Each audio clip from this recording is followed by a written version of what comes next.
इस दिन मेरा शौहर घर पर मौजूद न था। उसका दोस्त, जो हमेशा मुझे ऐसी नजरों से देखता था जैसे आंखों ही आंखों में कोई बात कर रहा हो, मेरे दरवाजे पर दस्तक देने आया। मैं पहले ही समझ चुकी थी क्योंकि उसकी नजरें मुझे हमेशा बेचैन किए रहती थीं। हकीकत तो ये थी कि वो मेरे शौहर से ज्यादा ज़हीन और खुश नजर आता था और मेरा दिल चुपके से उसकी तरफ खंचता था। जब दरवाजा खटखटाया गया तो मैंने पूछा, कौन है? बाहर से आवाज आई, भाभी जान, मैं साहिल हूं। मेरे दिल की धड़कन एकदम तेज हो गई। उसने पहली बार मुझे भाभी जान कहा था और इस लफ्ज में एक अजीब सी दलकशी थी, जैसे वो कुछ और ही कहना चाह रहा हो। मैंने फौरन दरवाजा खोल दिया। मैंने अपना चेहरा कुछ उदास सा बना लिया और बीमार होने का तासर दिया। आहिस्ता से कहा, मेरी कमर में बहुत दर्द है। साहिल ने मुस्कुराते हुए जवाब दिया, अगर आप चाहें तो मैं मरहम लगा देता हूं, दर्द जल्द ठीक हो जाएगा। इसकी बात सुनकर मेरी सांस अटक सी गई। मैं जानती थी कि वो दरहकीकत क्या कह रहा है, लेकिन मेरा दिल भी तो वही चाहता था। मैंने सिर्फ सिर हिलाया और वो अंदर आ गया। कमरे का माहौल एकदम बदल गया। इसने मिरहम निकाली, थोड़ी सी अपनी अंगली पर लगाई और मेरे पास बैठ गया। इसका चेहरा मेरे बिल्कुल करीब था। इसकी सांस मेरी गर्दन को छू रही थी। जैसे ही उसने मेरी कमर पर मिरहम लगानी शुरू की, मेरी सांसें तेज हो गईं। इसकी अंगलियों का लम्स सीधे मेरे दिल तक उतर रहा था। कभी वो हल्का सा दबाता, कभी ज्यादा। मैंने पलकें बंद कर लीं और अपने होंठ दांतों तले दबा लिए। साहिल ने आहिस्ता से कहा, भाभी जान, लगता है मिरहम अपना काम कर रही है। इसकी मुस्कुराहट, उसकी नजरें, सब कुछ मेरे काबू से बाहर हो रहा था। मैं खामोश थी लेकिन अंदर से मेरा सारा जिस्म कांप रहा था। इसकी अंगली कभी कुछ नीचे चली जाती, कभी कुछ ऊपर। मैंने उसका हाथ रोकना चाहा लेकिन रोक न सकी। कमरे में सिर्फ मेरी सांसों की आवाज सुनाई दे रही थी। साहिल और करीब आया और आहिस्ता से बोला, मैं जानता हूं आप भी यही चाहती हैं, बस एक बार कह दीजिए। मैंने उसकी तरफ देखा। उसकी आंखों में वही बेचैनी थी जो मैं पहले भी महसूस करती थी। मैंने कुछ नहीं कहा, सिर्फ नजरें झुका लें। उसने मिरहम मेज पर रखी और करीब आ गया। अब हम दोनों के दरमियान सिर्फ एक कदम का फासला था। मेरी अंगली उसके हाथ से जा लगी और मुझे लगा जैसे बिजली का झटका लगा हो। मैंने आहिस्ता से कहा, साहिल। इसने मुस्कुराते हुए जवाब दिया, बस भाभी जान, अब मैं समझ गया। कमरे की हवा गर्म हो गई थी। दरवाजा बंद था।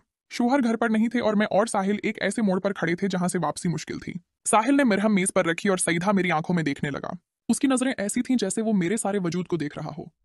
मैं खामोश थी, बस होंठ दांतों तले दबाए रखे। उसने आहिस्ता से कहा, भाभी जान, आप बोलती क्यों नहीं? आपके चेहरे पर सब कुछ लिखा है। मेरे लिए संभलना मुश्किल हो रहा था। मेरा दिल तेजी से धड़क रहा था। मैंने अपना दुपट्टा थोड़ा और संभाला और पलटकर उसे देखने लगी। वो आहिस्ता से करीब आया। उसके हाथ मेरी कमर पर ठहर गए। मैं एक पल के लिए सख्त हो गई, लेकिन अगले ही लम्हे मैंने अपनी आंखें बंद कर लीं, जैसे मैं भी तैयार हो चुकी हूं। साहिल ने हल्की सी हंसी के साथ कहा, अभी दर्द कम करना है या और ज्यादा करना है? मेरे होंठों पर हल्की सी मुस्कुराहट आई लेकिन मैंने कुछ नहीं कहा। उसकी आवाज, उसका लम्स, सब कुछ मेरे अंदर घूम रहा था। कमरे में सिर्फ लैंप की हल्की रोशनी थी। इस रोशनी में उसका चेहरा और ज्यादा वाज़ेह लग रहा था। मैं उसकी एक एक हरकत को महसूस कर रही थी। जब उसने अपने दोनों हाथ मेरी कमर पर रखे तो मैंने अपनी सांस अंदर खींच ली। मैंने आहिस्ता से कहा, साहिल, और उसने बगैर देर किए जवाब दिया, बस भाभी जान, मैं यही था आपके लिए। मुझे लगा जैसे सब कुछ वहीं रख गया हो। उसका हाथ आहिस्ता आहिस्ता नीचे की तरफ जा रहा था और मेरा जिस्म खुद ब खुद नर्म होता जा रहा था। मैंने उसका हाथ थामकर रोकना चाहा लेकिन अंदर से रोक ना सकी। उसने अपना चेहरा इतना करीब कर लिया कि मैं उसकी सांस महसूस कर रही थी। मेरी आंखों के सामने सिर्फ उसका चेहरा था। उसकी मुस्कुराहट जैसे मुझसे कह रही हो, अब तो तुम मेरी हो। मैंने अपना सिर हल्का सा झुकाया और इस लम्हे में खुद को रोक ना सकी। साहिल ने आहिस्ता से कहा, भाभी जान, शौहर को कुछ पता नहीं चलेगा। आप बस आज की रात को यादगार बना दो। मेरी अंगलियां उसके हाथ पर फंसल गईं और मैं बस उसे ही देखती रही। दिल में खौफ भी था लेकिन इस खौफ से ज्यादा एक अजीब सी खुशी थी। वक्त रखता जा रहा था। दरवाजा बंद था। घर खामोश था और मैं और साहिल एक लकीर के दोनों तरफ थे। इस लकीर को पार करते ही सब कुछ बदल जाता। मैंने हंसते हुए बस इतना कहा, तुम रखने वाले तो हो नहीं और मैं रोक पाने वाली नहीं। उसने सीधा जवाब दिया, फिर देर कैसी, भाभी जान। और जैसे ही उसने मुझे अपनी तरफ खींचना शुरू किया, मेरा सारा काबू टूट गया। साहिल ने मुझे अपनी तरफ खींच लिया। एक पल को लगा जैसे पूरा कमरा घूम गया हो।